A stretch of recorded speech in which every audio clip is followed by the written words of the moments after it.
And welcome to A Course of Love. We're here to read a little bit of our book together, and then we'll do our chanting. I'm here with Auntie Jean and Hello, welcome. Charlie. Hello and welcome. And I'm Karen Palmer, and we are going to get started with our next little section here. It is 20.40 if you're reading along with us, if you're watching here live or on the replay. So I'll start and then we'll go to Auntie Jean and then to Charlie. Is that how we're doing it? Be great. Okay. Receiving is an act of mutuality. It stems from a basic law of the universe expressed in the saying that the sun shines and the rain falls on the good and the evil alike. All gifts of God are given equally and distributed equally.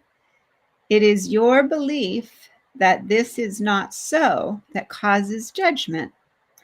All who believe they have more fall prey to righteousness, and all who believe they have less fall victim to envy. Both fall from grace and limit their ability to receive. No gifts are received when all gifts are judged. While the gift is still given, the judgment changes the nature of the gift by limiting its ability to be of service. A gift one feels one cannot use is discarded. What you, wait a minute, thus have many of your treasures lain fallow. What you each have been given is that which will serve your purpose. You could have no more perfect gifts, for your gifts are expressions of your Father's perfect love for you. Look deep inside and feel your heart's gladness. Your construction was no mistake. You are not flawed. You are not wanting. You would not be other than you are, except when you give in to making judgments. Look deeply, and you will see that what you would call your imperfections are as chosen and as dear. Look deeply, and you will see that what you would call your imperfections are as chosen and as dear as you, as all the rest. As dear to you as all the rest. So you're supposed to even like your little flaws, which is a good thing because otherwise, Okay. You would not be other than who you are. You have known that this is true, or you may dwell in fantasies, desiring what another has, or some success, fame, or riches that seem impossible for you to attain. And yes, whether you know it is true or not, it is true. You would not be other than who you are. Herein lie your peace and your perfection. If you would not be other than you are, then you must be perfect. This is a conclusion both logical to the mind and believable to the heart, and its acceptance is a step towards a wholeheartedness.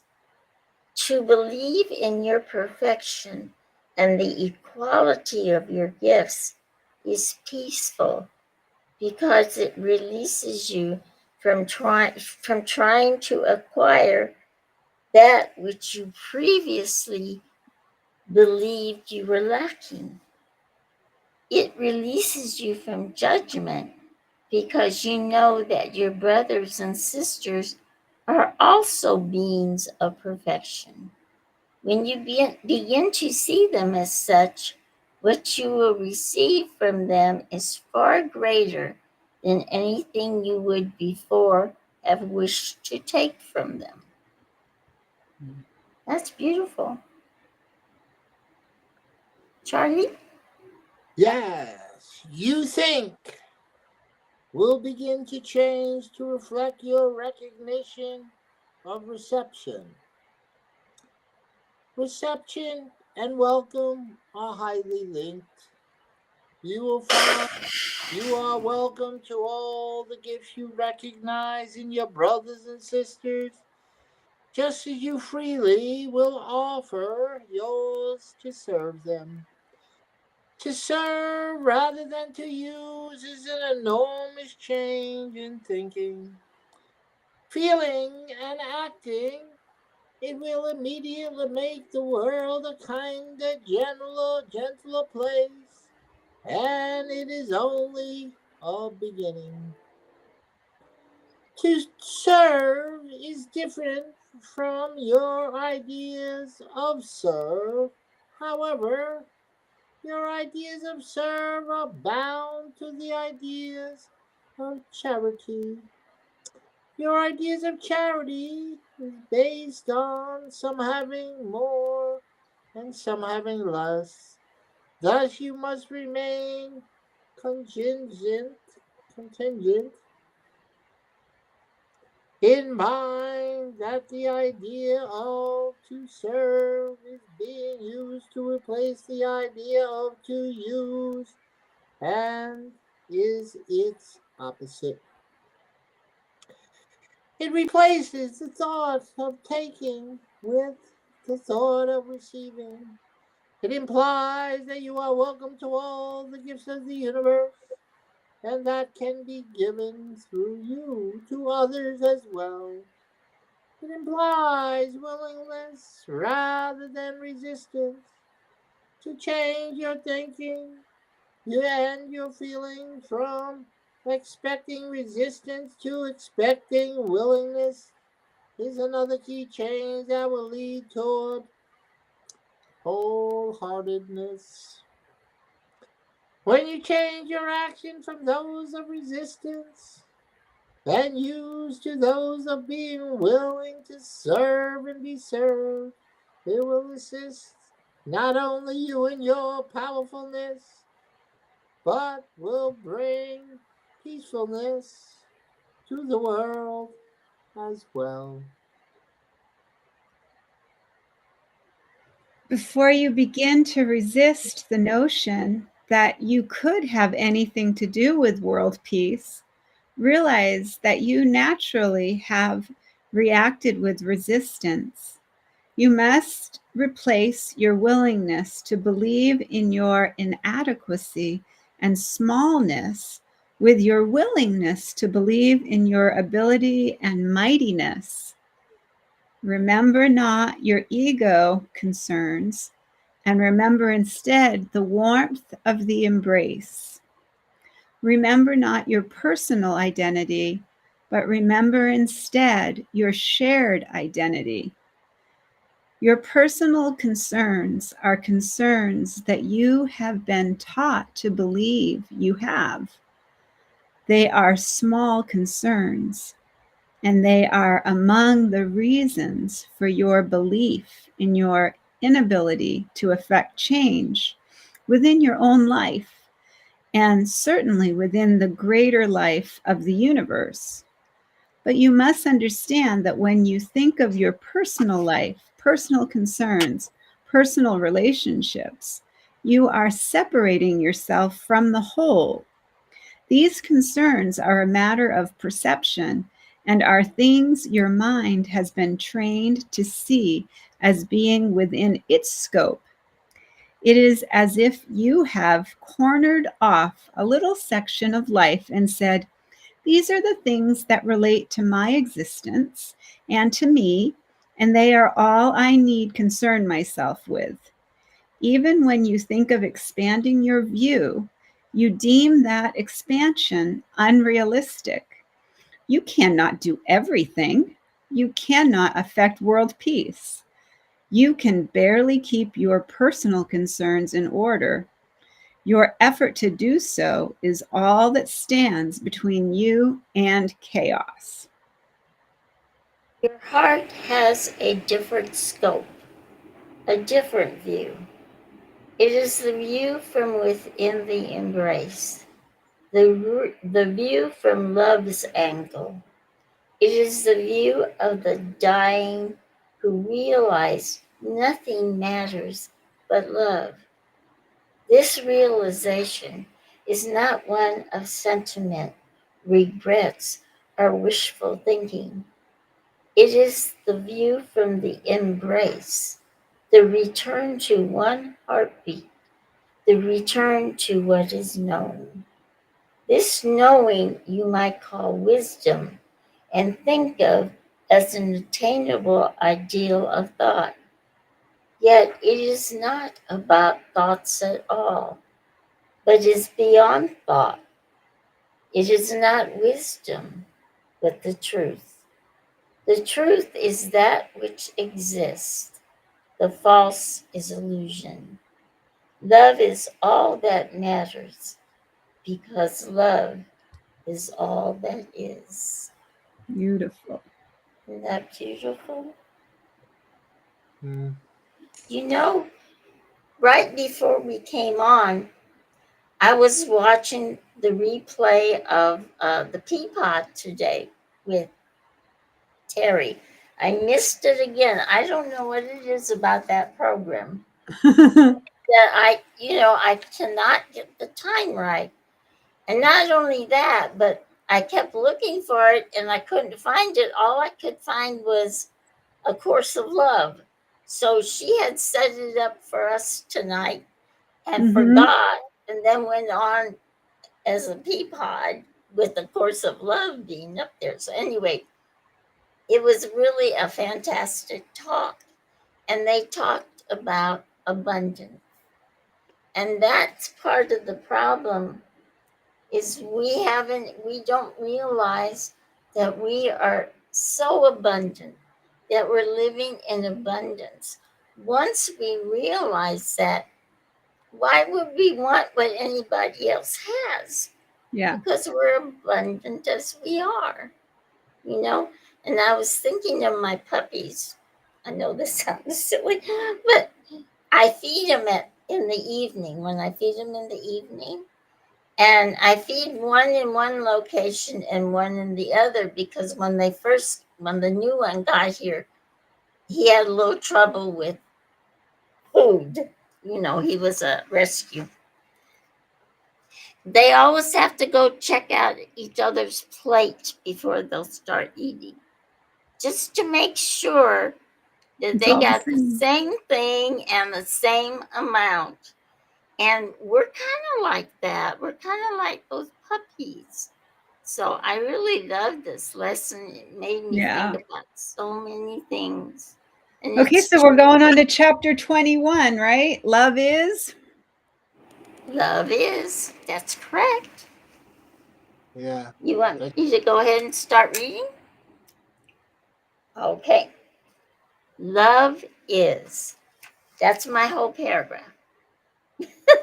Love is eternal, and you do not as yet grasp its meaning or the meaning of eternity.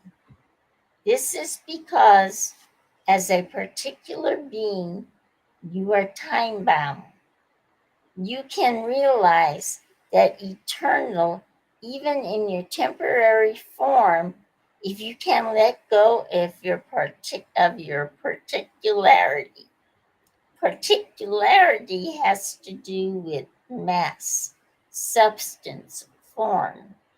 Your being is far beyond your imagined reliance on the particular. The particular is about parts, and parts are all you see.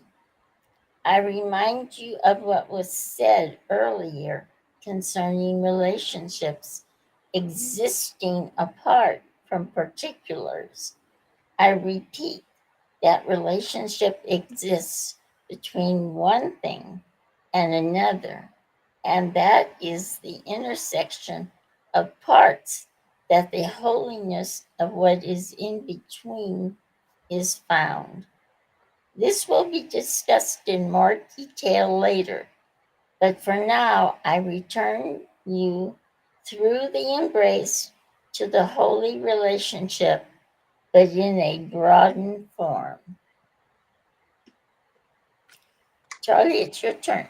The holy relationship in its broadened form is eternity. The eternity of the embrace. If the embrace is the source of all, the one heartbeat, then it is eternity itself. It is the face of love, its texture, taste, and feel. It is love conceptualized. It is abstract rather than a particular concept, even while having a seeming structure that your heart can feel. Concepts that cannot be felt with your heart are of no use to you, for they are meant for the usefulness rather than for their service. Concepts that touch your heart serve you through this touch. They also begin to help break you away from the need for comparisons. For there is no need to compare what your heart can feel. When your heart can feel, you need no judgment to tell you the difference between one thing and another. You thus can begin to quit relying on your body's eyes to distinguish the truth from the false, the real from the unreal. Love appeals to you through the heart. God appeals to you through your heart. Your heart has not been open to the appeals of love, partially because of your use of concepts. Concepts have been used in order to your world and to assist your mind in keeping track of all that is in it. Your mind does not need this assistance.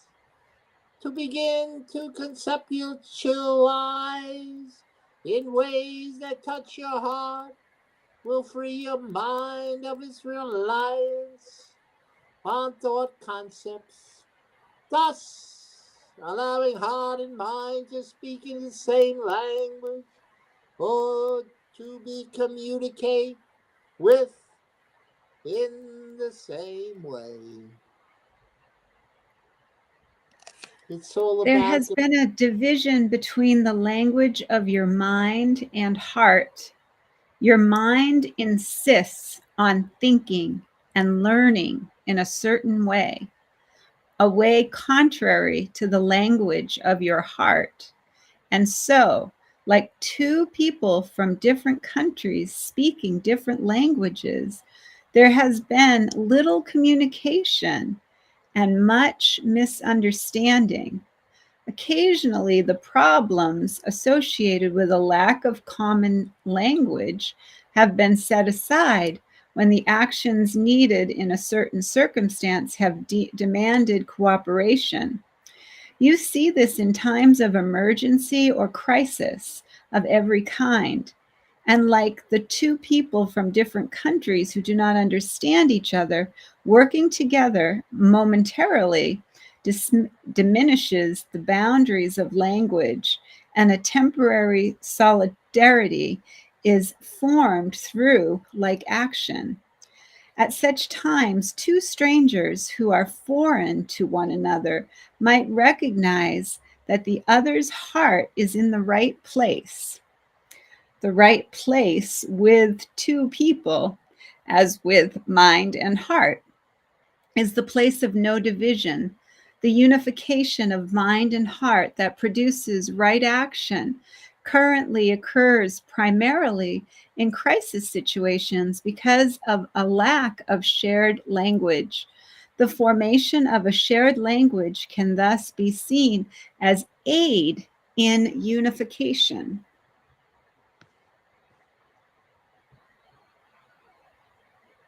That's an interesting concept. I wonder if we all spoke the same language, would we understand unification better? Yeah. Would we feel it better? That interesting. Okay, I guess we have time for what? One more, two more? Yeah, let's finish Oh, off with Auntie Jean. okay, the embrace can now be likened to the starting point of a shared language, a language shared by mind and heart and by all people.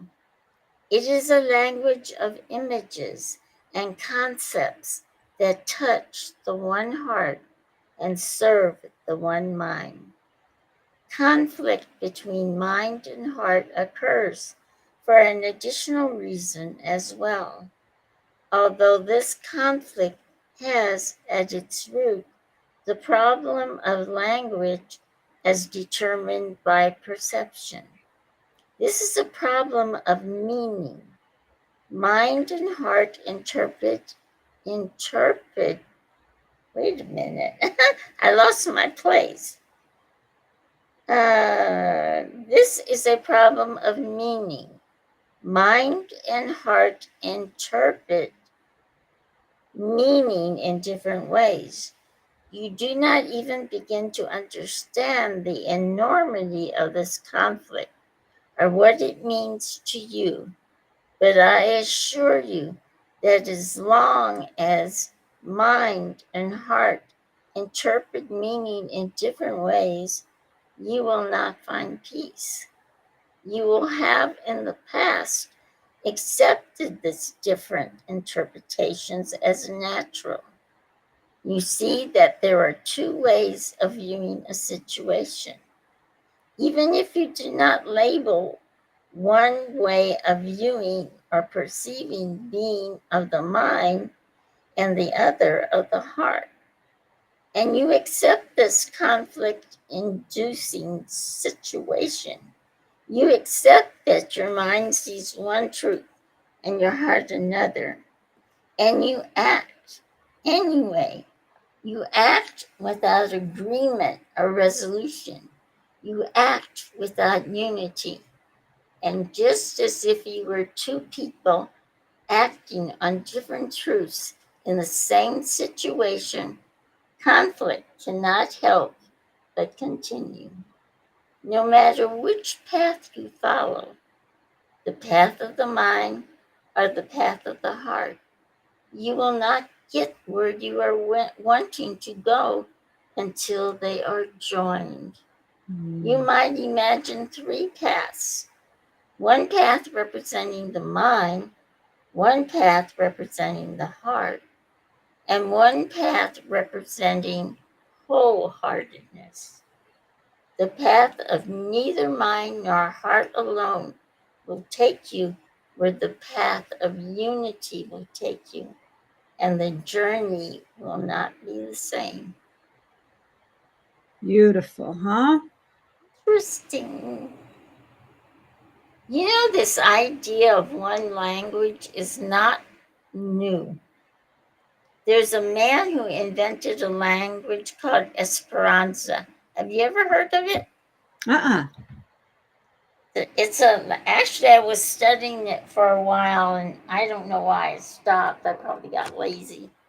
But yes, he invented this language, and his hope was that everybody would learn it, and then everybody could communicate with everybody. You know, not necessarily that everyone would speak the same language, but that we'd have it as a backup so we could communicate with each other and negotiate and understand. I love it. It to me, it's like that whole, what we've been learning about the heart math. It's like all the science is proving that is exactly what this just talked about in the chapter. Like when our mind thinks one thing and our heart thinks another thing, and we still act, we always feel conflict, right? I mean, we Mhm. always feel like, and I mean, I love how simple